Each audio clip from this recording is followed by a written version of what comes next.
Judulnya Merdeka Karena Kita Anak Bapa di Sorga, dari Injil Matius pasal 5 ayat 45. Injil Matius pasal 5 ayat 45 saya akan bacakan buat kita semua. Ya, Matius 5 ayat 45. Saya akan bacakan. Makasih Saudara Ininsi sudah typing judulnya, dan juga Max Leo dan Bella yang sudah typing ayatnya. Ya, Matius 5 ayat 45. Karena dengan demikianlah kamu menjadi anak-anak Bapamu yang di sorga, yang menerbitkan matahari bagi orang yang jahat dan orang yang baik, dan menurunkan hujan bagi orang yang benar dan orang yang tidak benar. Ya, sekali lagi Matius 5 ayat 45. Karena dengan demikian kamu menjadi anak-anak Bapamu yang di sorga, yang menerbitkan matahari bagi orang yang jahat dan orang yang baik, dan menurunkan hujan bagi orang yang benar dan orang yang tidak benar.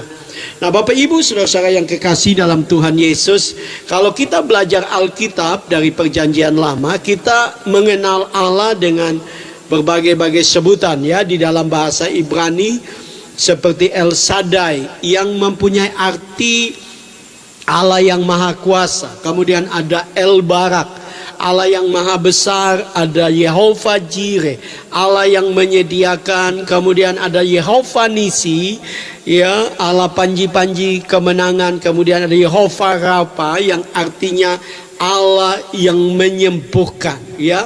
Nah, memang ini adalah gambaran dari pribadi Allah yang mulia, jauh terpisah dari manusia karena kebesaran, kemuliaannya, kekuasaannya. Tetapi yang luar biasa, kalau kita perhatikan waktu Yesus datang, Yesus memperkenalkan dirinya, Yesus memperkenalkan Bapa begitu dekat dan begitu akrab dengan manusia. Itu sebabnya orang Yahudi membenci Yesus, karena Yesus berbicara tentang Bapa di surga itu adalah dengan sebutan Bapa, atau Allah dengan sebutan Bapa.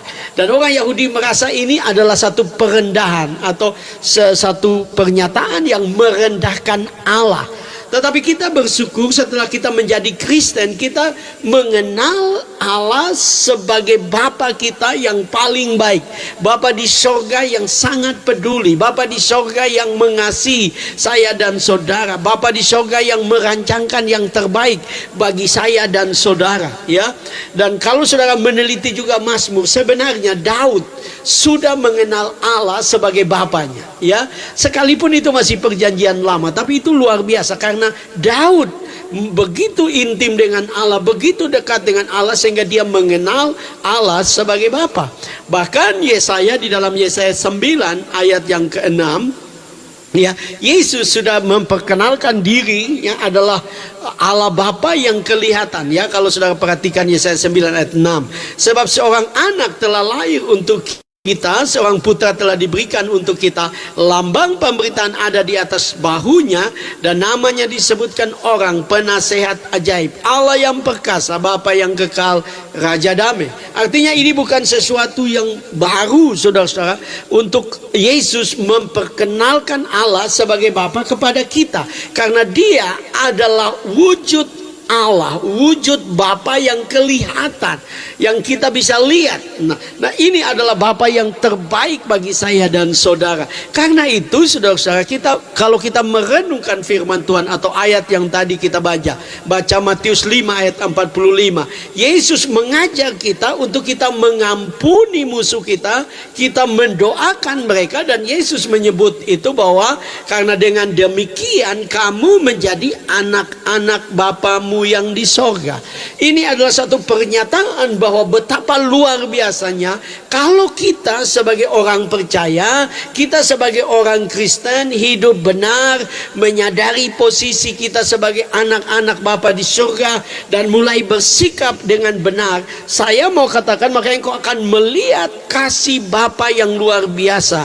Karena Yesus berkata, ya, yang menerbitkan matahari bagi orang yang jahat dan orang baik, dan menurunkan hujan bagi orang benar dan orang yang tidak benar.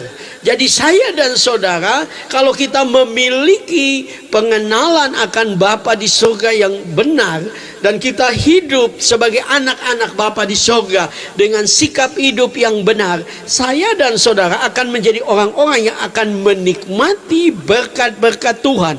Matahari adalah gambaran, nanti saya akan jelaskan, gambaran dari berkat Tuhan. Hujan adalah gambaran dari suatu anugerah yang dicurahkan bagi kita. Tinggal kita sungguh-sungguh percaya, tinggal kita hidup dengan benar, tinggal kita hidup sebagai orang benar, sebagai anak-anak dari Bapa di sorga dengan sikap-sikap benar. Saya mau katakan, kita percaya bahwa Tuhan akan bekerja dalam kehidupan kita. Ya, saya membayangkan saudara-saudara, kalau saya atau saudara dan saya sebagai anak-anak raja daripada Bapa di surga, ya, bagaimana kita hidup dalam satu kerajaan, dan Bapa kita adalah Bapa yang terbaik. Saya percaya kita menyadari bahwa kita akan diperlakukan spesial, kita akan diberikan hak spesial, kita akan diberkati dengan berkat-berkat spesial. Yang penting adalah cara hidup kita, yang penting adalah keyakinan kita, yang penting adalah kita melakukan apa yang Bapa di surga inginkan. Maka saya dan saudara akan melihat bahwa Tuhan itu baik, Tuhan itu dahsyat. Nah, saya ambil contoh. Saya mengajar anak-anak saya bahwa mereka bukan saja punya Bapa di dunia, tapi mereka punya Bapa di surga. Saya ingat saudara-saudara kesaksian waktu anak saya, ya, dia masih kecil dan dia ingin ulang tahun. Saya berkata, engkau punya Bapa di surga, engkau dapat berdoa kepada Bapa di surga. Dan yang luar biasa, apa yang dia rencanakan, dia rindukan untuk merayakan ulang tahun. Saya sudah pernah cerita di sini kalau saudara ada. Dia itu tahun-tahun 2000-an, ya.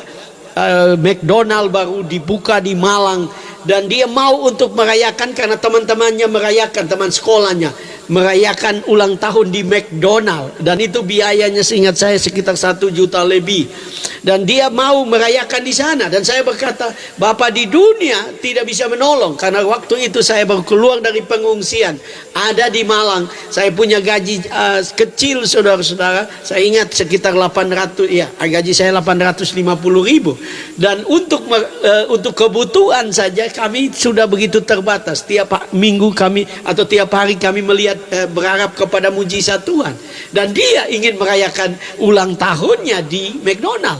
Dan saya berkata, berdoa, kamu punya Bapa di surga. Dan dia masih sangat kecil saudara, dan dia mulai berdoa. Seingat saya dia sekitar usia 5 tahun. Dia mulai berdoa tiap malam, Bapa di surga, saya mau ulang tahun di McDonald. Saudara-saudara, saya mau ulang tahun di McDonald.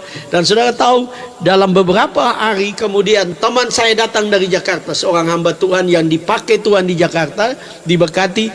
Dan saudara, waktu dia datang, saudara-saudara, dia setelah duduk dan cerita dengan saya, dengan istri saya, kemudian dia mau keluar, dia panggil anak saya dan dia kasih amplop. Dan waktu kami membuka amplop itu, kami kaget, ya saudara-saudara, setelah dia pergi, teman pergi, karena di dalamnya ada 1 juta rupiah. Saya berkata kepada Tasya, ini tuh Bapa di surga sedang menjawab doamu, ya, menjawab doamu. Kemudian masih 500.000 saudara, masih 500.000. Saya kemudian diundang berkhotbah di Kota Malang di satu gereja GBT, ya, itu jam 7 pagi. Dan kemudian jam 9 saya mau khotbah di satu gereja saudara-saudara, gereja GBI lagi. Jadi saya sudah bilang kepada gembalanya, minta maaf, selesai khotbah langsung saya akan berangkat untuk khotbah di gereja yang lain karena saya diundang.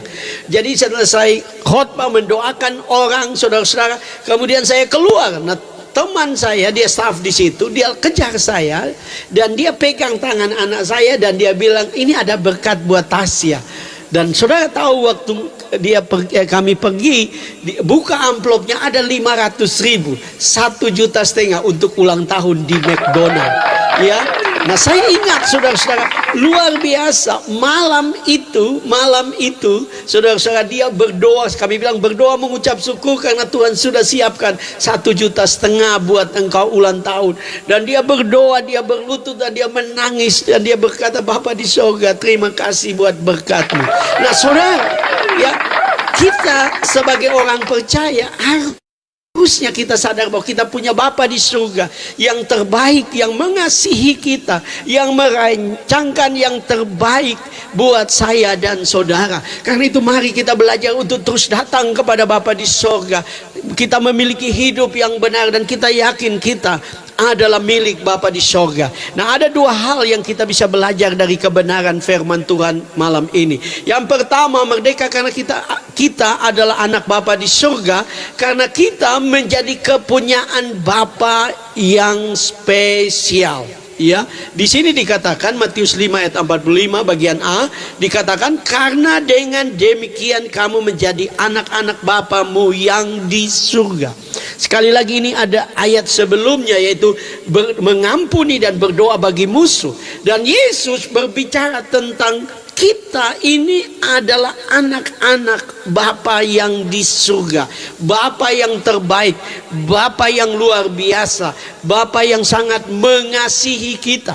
Nah, mari kita belajar Bapak Ibu Saudara. Dari firman Tuhan ini ada beberapa kata yang kita bisa lihat. Yang pertama, Yesus berkata, kamu menjadi anak-anak Bapamu di surga. Ya, kamu menjadi ini berasal dari kata Yunani ginomai. Ginomai ini Bapak Ibu Saudara, ya, ini mempunyai arti selain kamu menjadi, ini juga mempunyai arti kamu lahir dari Bapa di surga. Yang kamu lahir dan menjadi milik Bapamu yang di surga. Ya, Tuhan ingin berbicara kepada kita bahwa saya dan saudara sebagai orang percaya kita lahir dan kita menjadi milik daripada Bapa di surga. Ya, arti lain dari ginomai adalah dibuat. Saya dan saudara dulu ya sebagai manusia kita orang berdosa, kita diusir, kita ditolak, kita tidak layak. Kita bukan anak, kita adalah hamba dosa. Tetapi dengan kita percaya, kita hidup benar, kita mengasihi Bapa, kita mengampuni orang, kita berdoa bagi musuh kita, maka Alkitab mengatakan bahwa kita adalah anak-anak daripada Bapa di surga. Kita dibuat menjadi anak-anak Allah. Kita adalah anak-anak Allah. Ini satu posisi yang luar biasa. Ini satu anugerah bagi saya dan saudara. Nah, kemudian Bapak Ibu Saudara, ada kata anak-anak, ya. Saya coba untuk meneliti Bapak Ibu Saudara, ya. Kata anak-anak, ya, anak-anak itu berasal dari kata Yunani huios. Huios itu Bapak Ibu Saudara itu memiliki makna yang sama dengan kata teknon. Teknon itu juga mempunyai arti anak.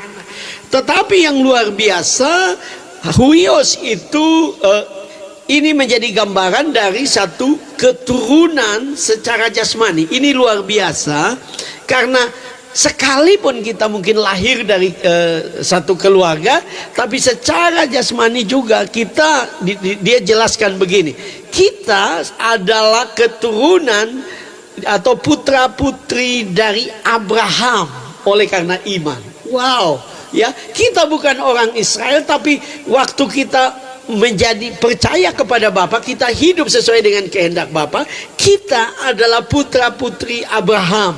Apa maksud dari kebenaran ini? Alkitab mengatakan kita adalah keturunan Abraham secara rohani dan kita punya hak. Ya, kita punya hak, kita menjadi milik Bapa, kita menjadi kepunyaan Bapa. Ya, oleh sebab itu saya dan saudara sebagai orang percaya kita bersyukur karena kita menjadi anak-anak dari Bapa di surga. Ya, kita menjadi anak-anak kepunyaan daripada Bapa di surga, dan Bapa di surga sangat mengasihi kita.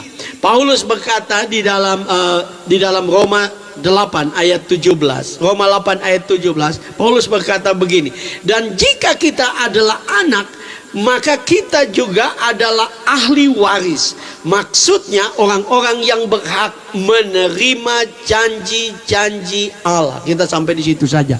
Ya, jadi Paulus sedang menunjukkan kepada kita bahwa kita adalah anak-anak daripada Bapa di surga dan kita adalah ahli waris dari ya Bapa di surga. Ya, kalau tadi juga maaf saya kelewatan. Sebenarnya kata huios itu juga berbicara tentang ahli waris. Ya, jadi ayat ini meneguhkan dari Roma 8 ayat 17 bahwa kita adalah ahli waris dari semua janji Allah. Ya, ada 365 janji Allah, jenis janji Allah di Alkitab dari Kejadian sampai Wahyu. Artinya setiap hari ada satu janji Allah buat saya dan saudara. Kalau engkau sakit, ada janji Allah bahwa oleh bilurnya engkau akan sembuh. Kalau engkau kekurangan suatu hari, maka ada janji Allah bagi engkau bahwa Allahku akan memenuhi segala keperluanmu menurut kekayaan dan kemuliaan Kristus. Mungkin engkau sedang menghadapi masalah dengan rumah tanggamu, ada janji Allah bagi rumah tanggamu bahwa Tuhan akan hadir dan Dia akan memulihkan rumah tanggamu. Mungkin engkau ada masalah dengan masa depan, Tuhan berjanji bahwa kita akan memiliki masa depan yang gilang gemilang. Ada begitu banyak janji Allah buat saya dan saudara. Karena itu mari kita belajar untuk percaya bahwa kita adalah anak Allah. Bahkan di dalam satu terjemahan dari ayat Matius 5 ayat 45 tadi, saudara-saudara, dikatakan jika kamu melakukan hal itu, kamu sungguh-sungguh menjadi anak Bapamu yang di surga. Artinya kita bukan sekedar anak gampangan, tapi kita benar-benar anak yang dikasihi. Karena itu kita tidak boleh ragu. Karena itu kita tidak boleh mempertanyakan bagaimana Allah Bapa mengasihi kita. Karena Bapa sangat baik, Bapa sangat mengasihi saya dan saudara. Kita harus terus percaya kepada Dia, ya. Kita harus terus yakin kepada Dia bahwa Dia adalah Bapa yang terbaik, Bapa yang sangat baik, Bapa yang sangat mengasihi saya dan saudara. Karena itu sekali lagi, ingat bahwa engkau adalah sungguh-sungguh anak daripada Bapa di surga, dan engkau mempunyai hak untuk segala milik Bapa.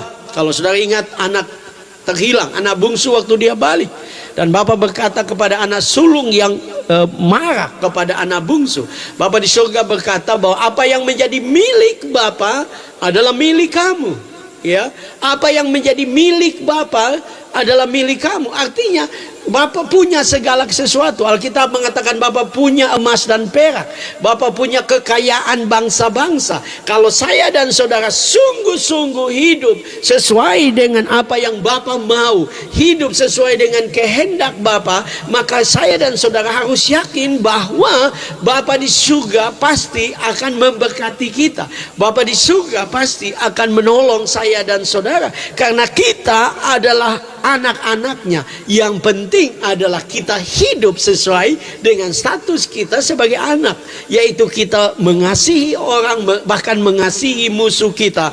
Maka saya dan saudara memiliki yang terbaik, ya. Dan yang luar biasa, Yesus sendiri berkata dalam Lukas pasal 11 ayat 11 sampai 13.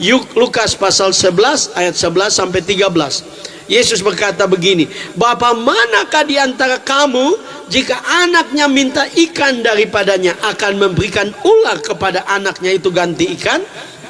Atau jika ia minta telur akan memberikan kepadanya kalajengking? Jadi jika kamu yang jahat tahu memberi pemberian yang baik kepada anak-anakmu, apalagi Bapamu yang di sorga, Ia akan memberikan Roh Kudus kepada mereka yang meminta kepadanya. Nah, kalau saudara memperhatikan ayat-ayat ini atau kebenaran dari ayat ini, Yesus berkata bahwa Bapa manakah kalau anaknya minta ikan, ya daripadanya dia memberikan ular, ya. Dan dan kepada anak itu ganti ikan, ya. Kalau saudara pernah hidup di laut, saya dulu waktu masih SMP SMA saya suka pergi ke laut dan menangkap ikan, ya. Saudara-saudara, saya sendiri menemukan ada ikan-ikan yang mirip dengan ular, ya. Kalau saudara secara sederhana ikan air tawar juga ada yang mirip dengan ular, ya. Tetapi kita makan karena dia tidak bersisik, ya. Bedanya hanya sisiknya, tapi modelnya. Nah, Yesus berkata bahwa jika anaknya minta ikan daripadanya, ia tidak akan memberikan ular. Yesus sedang berkata bahwa Bapa di surga tidak akan memberikan yang mirip-mirip. Bapa di surga pasti memberikan yang tepat, yang kita perlukan, yang saya dan saudara inginkan. Dia Bapa yang baik. Iya, disebut iya. Orang Manado bilang sogili, ya apa? Bahasa Indonesianya apa? Saya lupa. Ya, tapi intinya seperti iya. Nah, Bapa di surga tidak pernah kasih yang mirip-mirip. Nah, saudara lihat, kemudian jika anaknya minta telur, ia tidak akan memberikan kepadanya kalajengking. Kenapa Yesus membandingkan telur dan kalajengking? Kalau saudara tahu dunia Timur Tengah, di Timur Tengah itu ada satu kalajengking, saudara-saudara, yang cukup besar.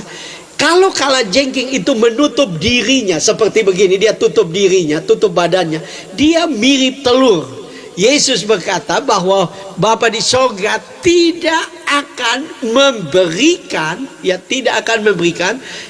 kalajengking yang mirip telur kepada anaknya. Pasti dia akan berikan telur, ya. Itu menjadi gambaran bahwa Bapa di surga akan memberikan yang terbaik bagi engkau, yang engkau perlukan. Bahkan Alkitab berkata bahwa dia akan menjawab doa kita lebih dari apa yang kita pikirkan dan doakan. Yang penting saya dan saudara percaya bahwa dia adalah Bapamu yang terbaik. Mungkin malam ini engkau sedang ada dalam pergumulan, ya, seperti Ibu Filomena sedang bergumul dengan utang piutang. Percaya bahwa engkau punya Bapa yang terbaik. Engkau punya Bapa yang sangat baik. Engkau punya Bapa yang luar biasa, yang terbaik, ya, yang terbaik buat kita semua. Yang penting kita datang kepada dia, yang kita menyadari. Itu sebabnya saudara dan saya harus menyadari bahwa engkau punya posisi, bahwa engkau punya Bapa yang terbaik, yang sangat mengasihi engkau, Bapa yang peduli dengan kehidupanmu. Apapun pergumulanmu, mungkin engkau sedang bergumul dengan kesehatan, percaya bahwa Bapa mau memberikan kepada engkau kesehatan ilahi, sesuatu yang terbaik, karena dia adalah Bapa yang baik. Dia adalah Bapa terbaik. Kemudian yang kedua, Bapak Ibu saudara, merdeka karena kita adalah anak Bapa di surga. Karena itu Bapa kita akan memberikan matahari dan hujan, ya. Saudara, saya membaca satu tafsiran, ya, dikatakan begini, matahari itu adalah menggambarkan harapan, ya, masa depan, ya. Hujan itu berbicara tentang berkat, lah, ya, tentang berkat. Tetapi mari kita lihat apa yang sedang dimaksud oleh Yesus, yang perlu kita belajar sebagai anak Tuhan, sehingga benar-benar kita memiliki apa yang menjadi janji Bapa, ya. Nah, kata menerbitkan, ya, kata menerbitkan ini berasal dari kata Yunani, yaitu kata anatelo. Anatelo ini Bapak Ibu saudara bukan saja berarti menerbitkan, tetapi anatelo ini juga berbicara tentang menghasilkan tumbuh-tumbuhan.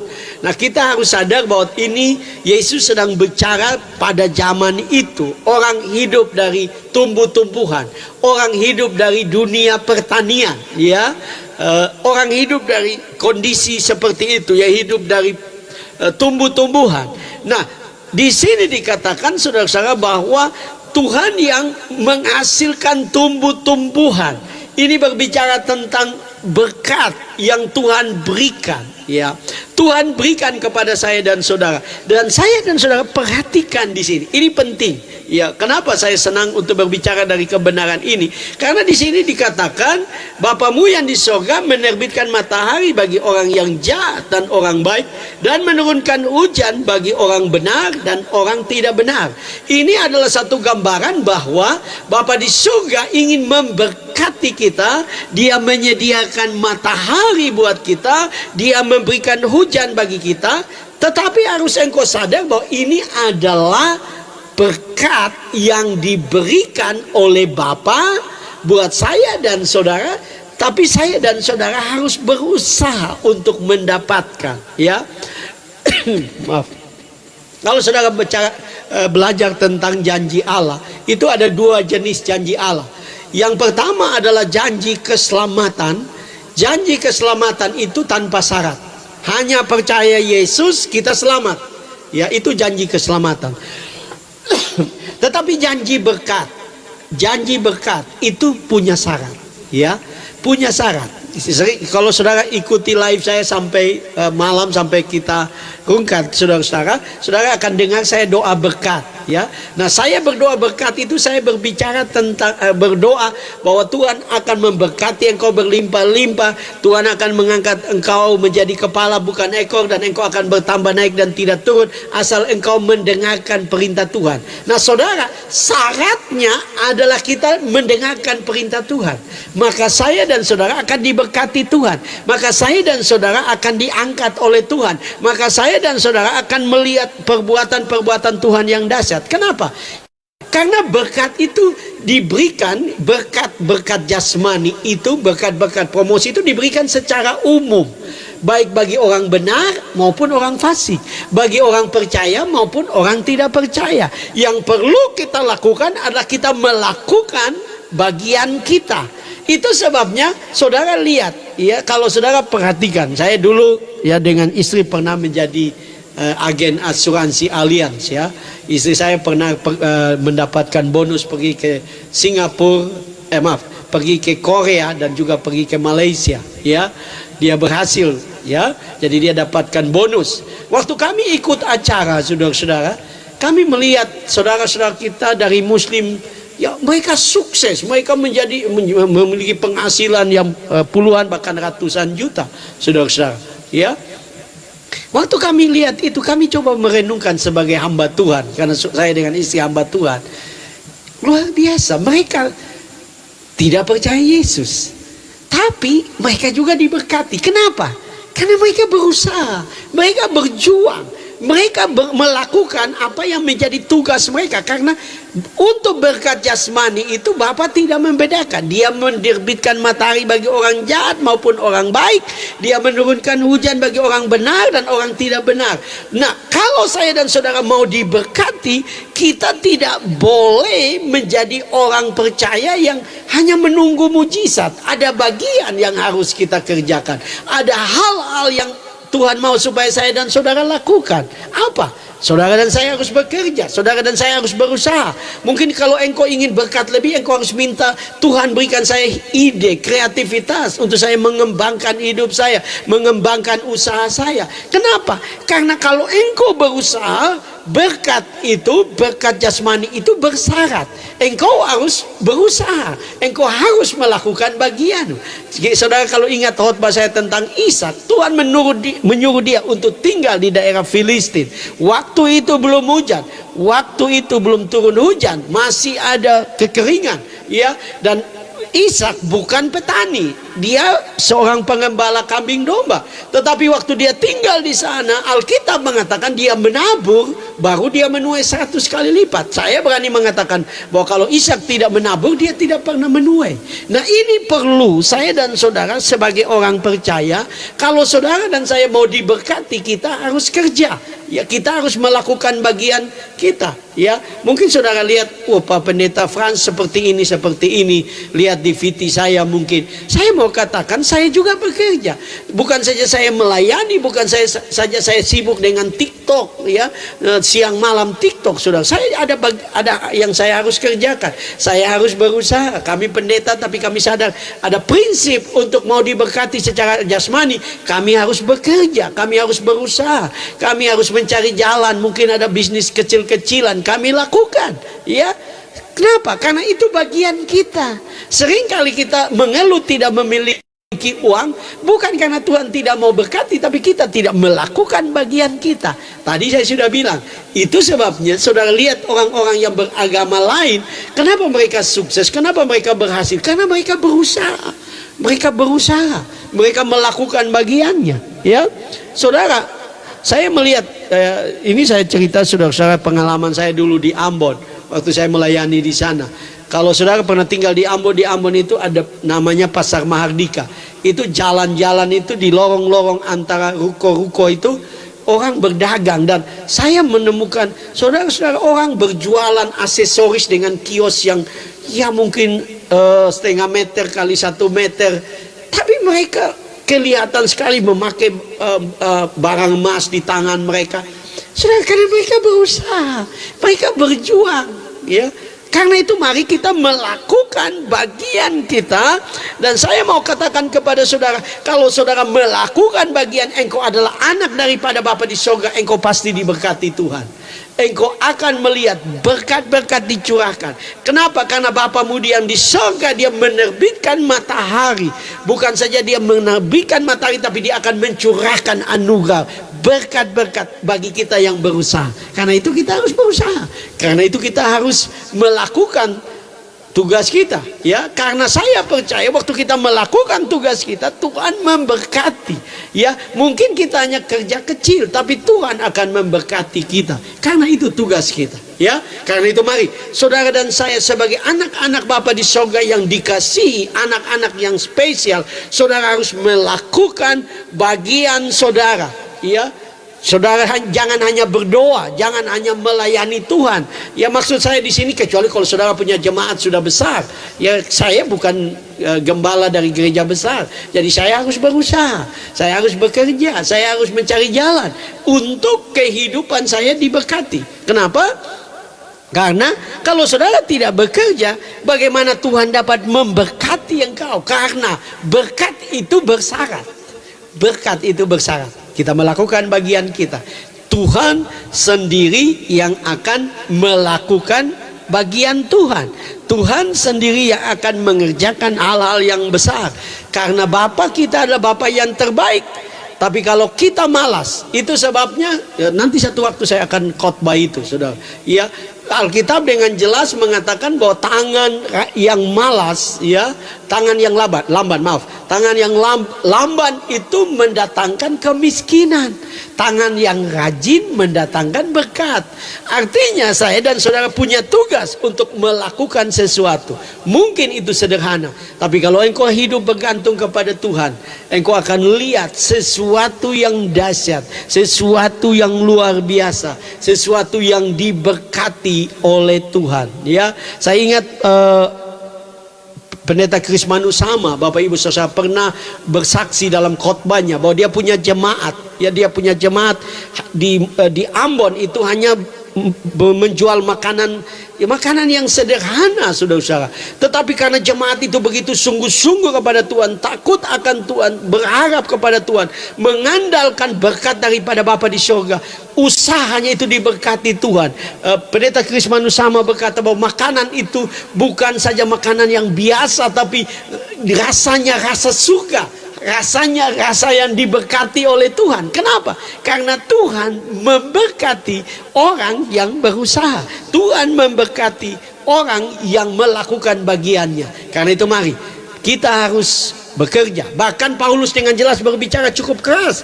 Kalau orang yang tidak bekerja tidak boleh makan, ya. Jadi orang malas sebenarnya dia tidak boleh makan, ya. Karena kalau dia malas tapi mau makan, itu dia berdosa di hadapan Tuhan. Mari kita belajar untuk melakukan bagian kita. Dan biarkan Bapa di surga, Bapa yang terbaik itu memberkati kita. Biarkan Bapa di surga, Bapa yang luar biasa itu membuat hidup kita menjadi orang yang diberkati. Dan kita menjadi berkat. Ya, nah Bapak Ibu Saudara, saya teringat akan seorang pengusaha di Amerika. Ini kejadian nyata, ya. Saudara, dia bangkrut dan dia datang kepada Tuhan karena dia percaya bahwa dia punya Bapa di surga yang terbaik, Bapa yang sangat mengasihi, Bapa mau memberkati dia. Tapi dia tahu bahwa dia tidak boleh berdiam diri. Dia tidak tahu mau usaha apa. Dia sudah tidak punya modal, dia bangkrut, saudara-saudara. Kemudian Tuhan memberikan dia ide, saudara. Dia membuat aksesoris hiasan, ya. Dia membuat aksesoris tangan yang berdoa. Mungkin saudara pergi ke toko buku Kristen atau saudara pernah lihat orang punya hiasan tangan berdoa. Dia mulai membuat hiasan tangan yang berdoa. Dan saudara, dia mulai menjual karena itu dia rasa ide dari Bapa di surga. Dia mulai jual dan bisnis itu booming, saudara-saudara, bahkan dikirim sampai ke luar negeri. Dia kemudian diberkati, dia kemudian berhasil, dia menjadi orang kaya lagi.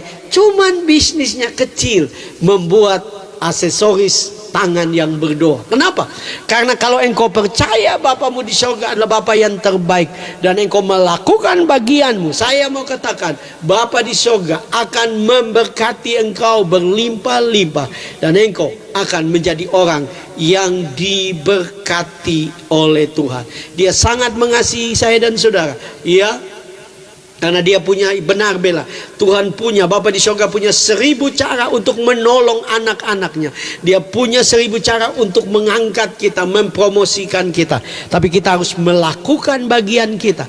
Jangan kita menjadi orang yang malas. Jangan kita menjadi orang yang hanya menanti mujizat. Tapi kita harus melakukan bagian kita, dan biarkan Tuhan melakukan bagiannya. Tuhan memberkati kita sehingga kita menjadi orang-orang yang diberkati, dan kita menjadi berkat buat banyak orang.